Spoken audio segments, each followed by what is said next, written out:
चलिए शुरुआत करते हैं आज की न्यूज़पेपर की। सबसे पहले हम पीआईबी की न्यूज़ देखेंगे। भारतीय मानक ब्यूरो बीआईएस, ठीक है, इंडियन स्टैंडर्ड ब्यूरो जिसको हम कहते हैं। बीआईएस भारत का नेशनल लेवल का स्टैंडर्ड बॉडी है जिसकी स्थापना बीआईएस एक्ट 2016 के माध्यम से की गई थी। ठीक है, इसकी स्थापना हमने करे थे ताकि वस्तुओं को हम स्टैंडर्ड रूप दे सकें, इसके अलावा उनमें मुहर लगा सकें, इसके अलावा उनकी जो गुणवत्ता है ना, सर्टिफिकेशन गतिविधियों के सुमेलित विकास और उससे जुड़े या प्रसंगवश जुड़े मामलों के लिए हमने करे थे।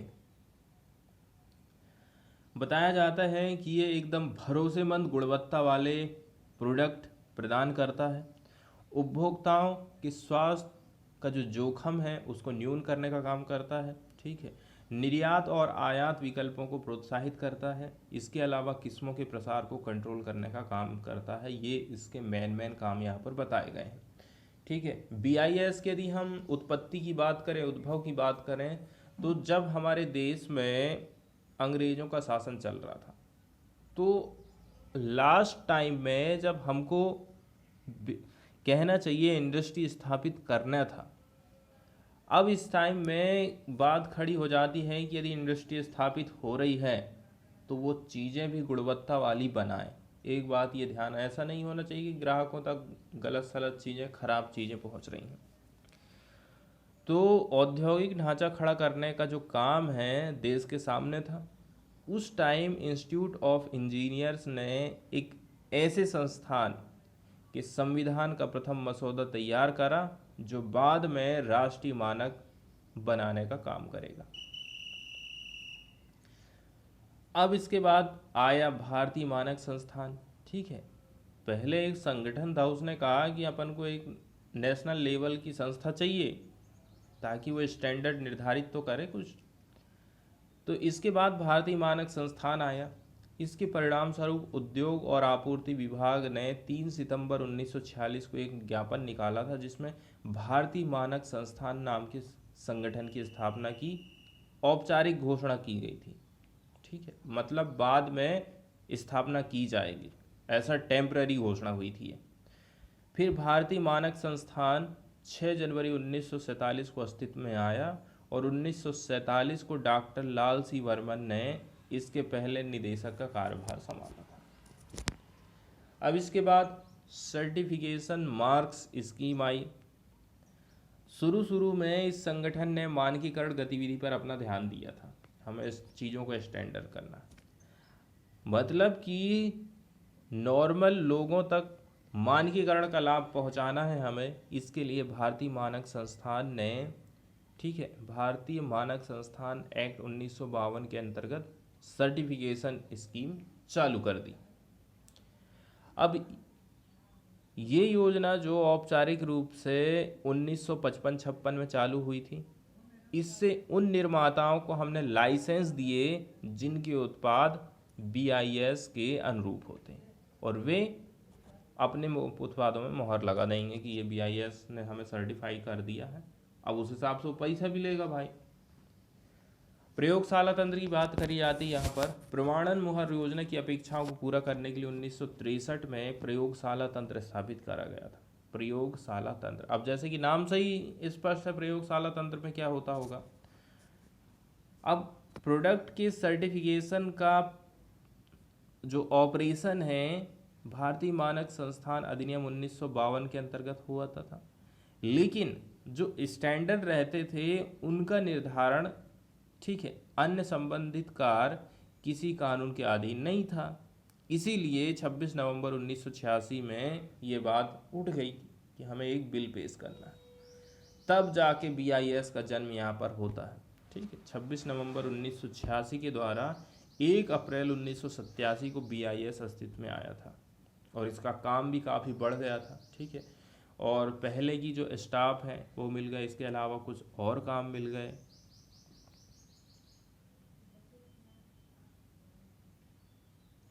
बताया जा रहा है कि जो ब्यूरो है कारपोरेट निकाय माना जाता है जिसमें 25 केंद्र सरकार और राज्य सरकारों का प्रतिनिधित्व करने वाले 25 सदस्य होते हैं। ठीक है, अब इसमें कौन कौन आ जाते हैं? संसद के सदस्य हो जाएंगे, उद्योग, वैज्ञानिक अनुसंधान संगठन और व्यावसायिक निकायों के प्रतिनिधि आ जाते हैं।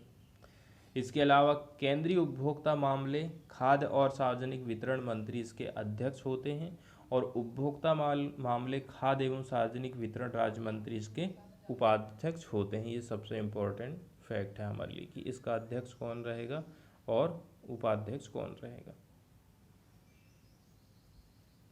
BIS की जो न्यूज़ आई है वो हॉल मार्किंग से रिलेटेड आई है। तो आखिर हमें समझना है हॉल मार्किंग होती क्या है।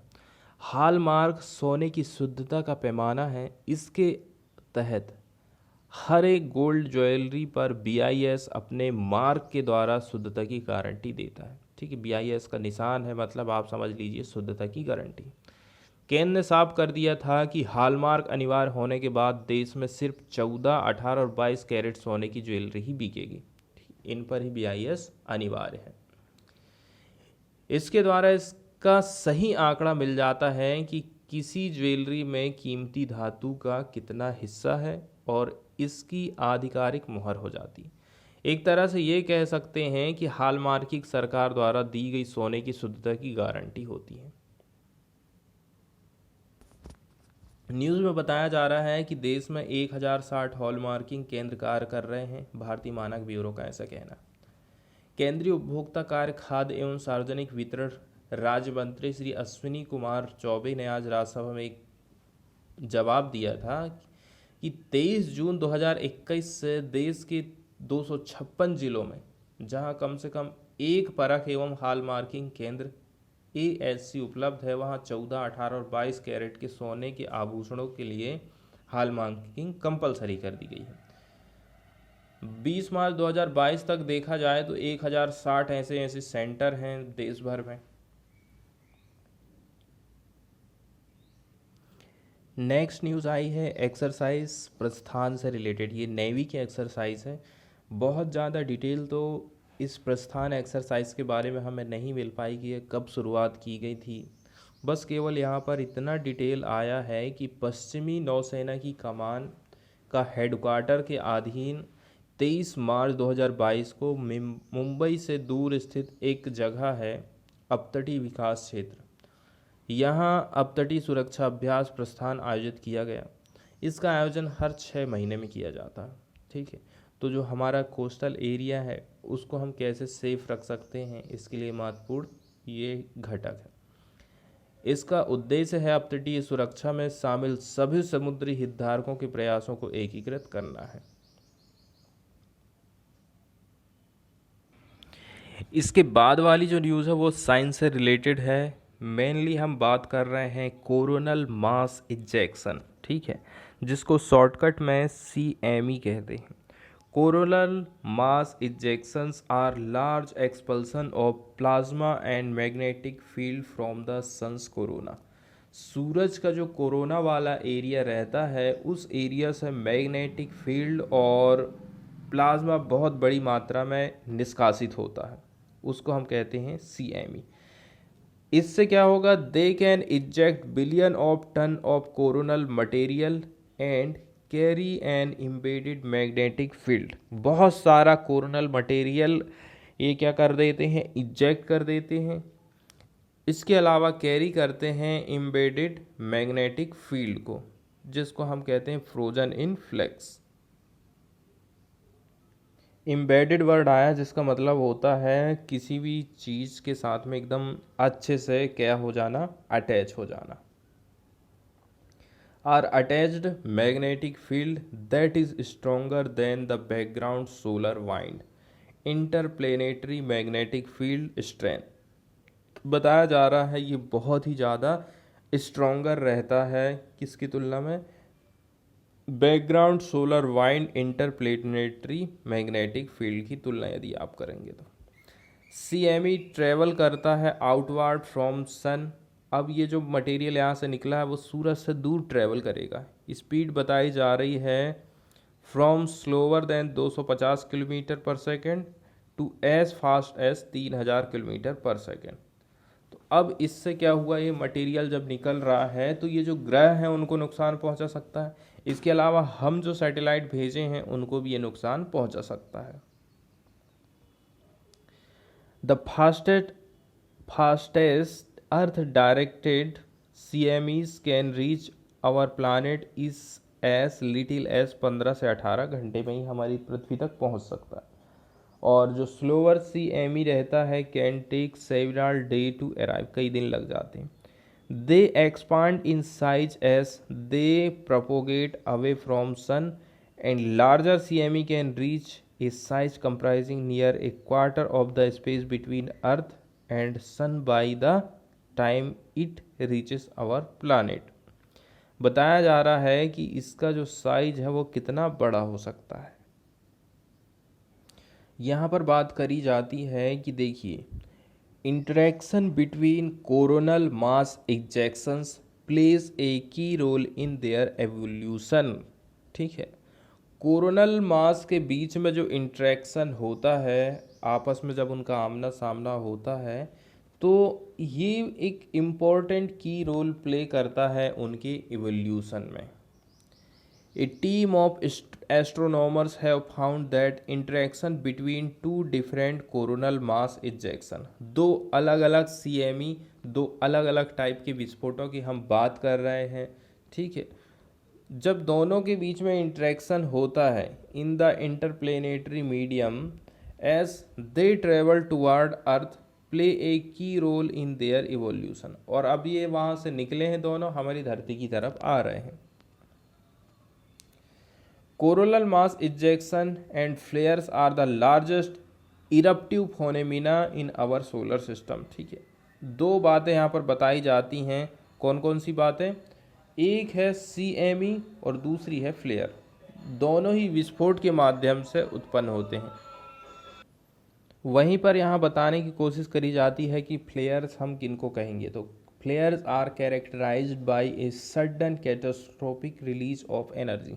अचानक से विस्फोट हो, अचानक से एनर्जी का विस्फोट होता है, उसको हम कहते हैं फ्लेयर्स। ठीक है, सोलर का जो एटमॉस्फेयर होता है वहाँ पर ये घटना घटित होती। तो एक बड़े अमाउंट में a huge amount of energy is released within a few minute at the time of flare eruption. Flare का जब इरप्शन होता है उस समय में बहुत बड़ी मात्रा में एनर्जी रिलीज होती है। After the successful eruption of the solar flare we can see CME। हमें सोलर फ्लेयर दिखेगी पहले, उसके बाद हमें दिखती है CME from the same region, एक ही रीजन से, विच देन ट्रेवल्स आउटवार्ड। अब इसके बाद ये आउटवार्ड में ट्रेवल करना चालू कर देता है। बताया जा रहा है when such a CME hits the earth it can cause damage to satellite as well as disruption to our communication system. Satellite ख़त्म कर देगा, हमारा जो कम्युनिकेशन है वो भी ख़राब हो जाता है। इसीलिए predicting the evolution of CMEs has become important recent year. इसलिए हमें CME को समझना बहुत इम्पॉर्टेंट हो गया।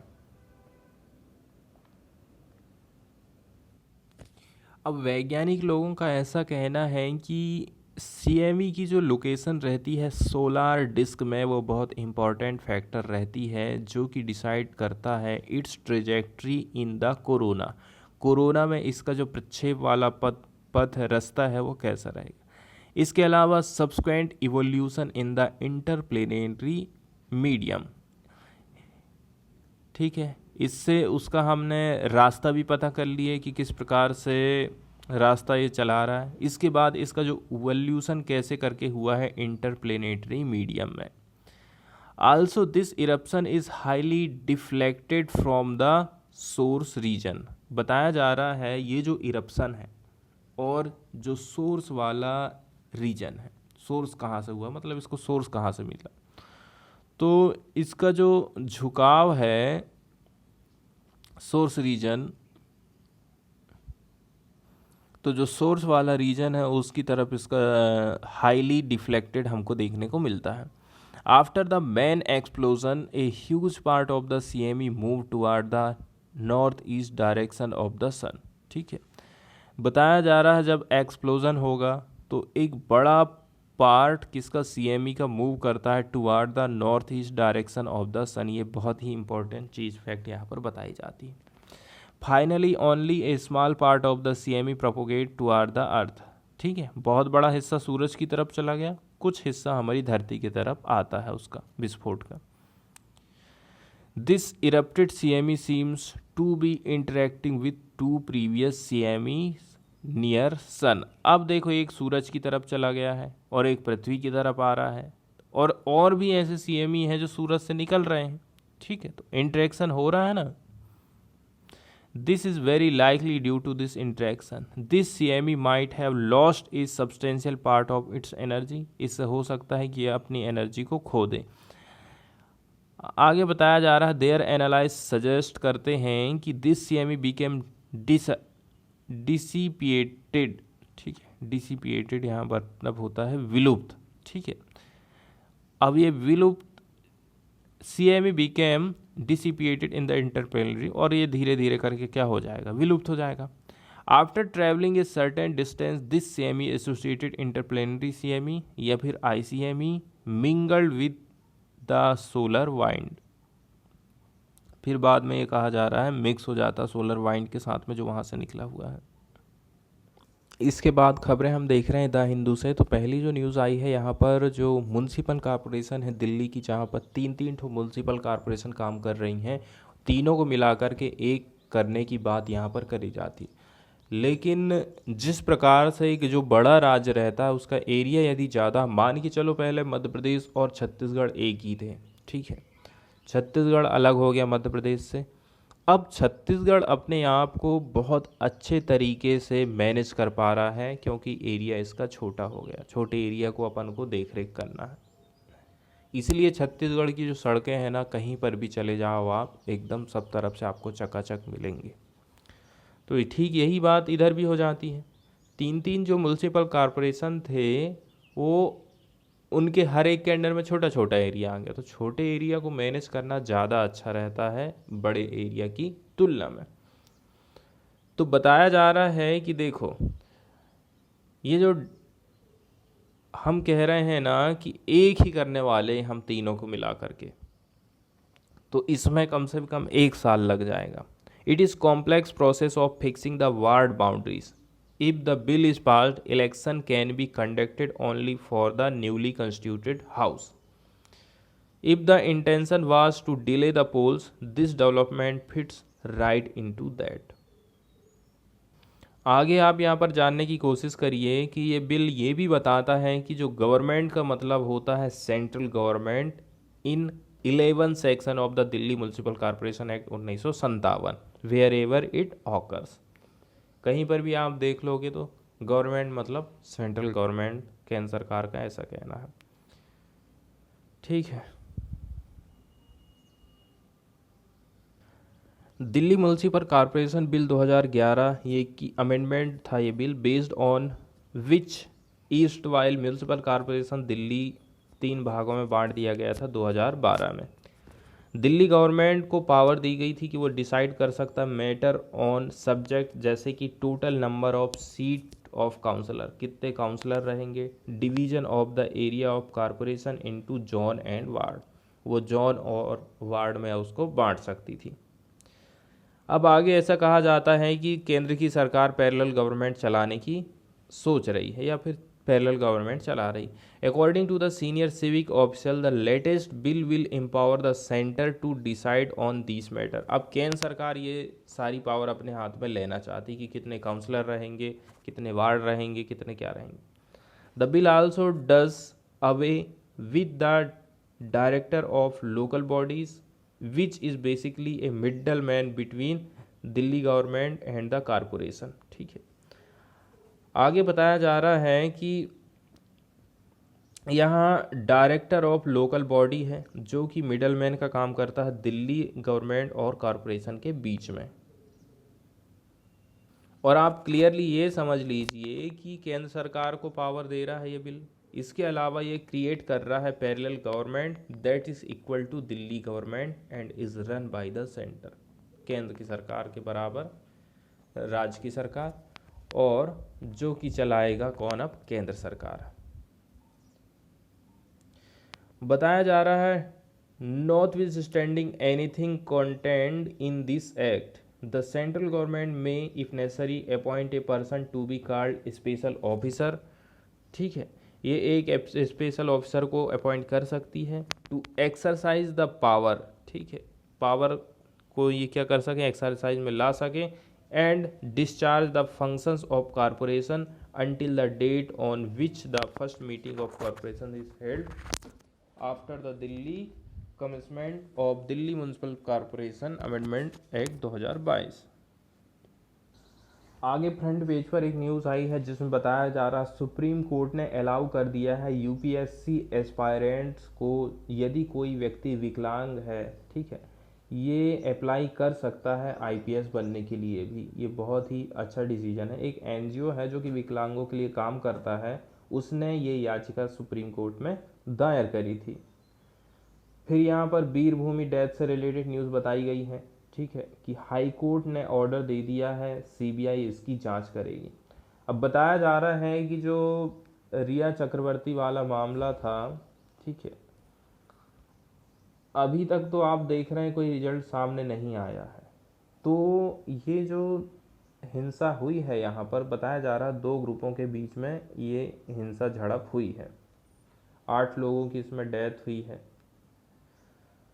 देखिए, एक बात ये होती है कि अपने को खुद ही सॉल्यूशन निकालना, और दूसरा एक हल होता है कि आप सीबीआई को सौंप दो, बात खत्म हो गई, ठीक।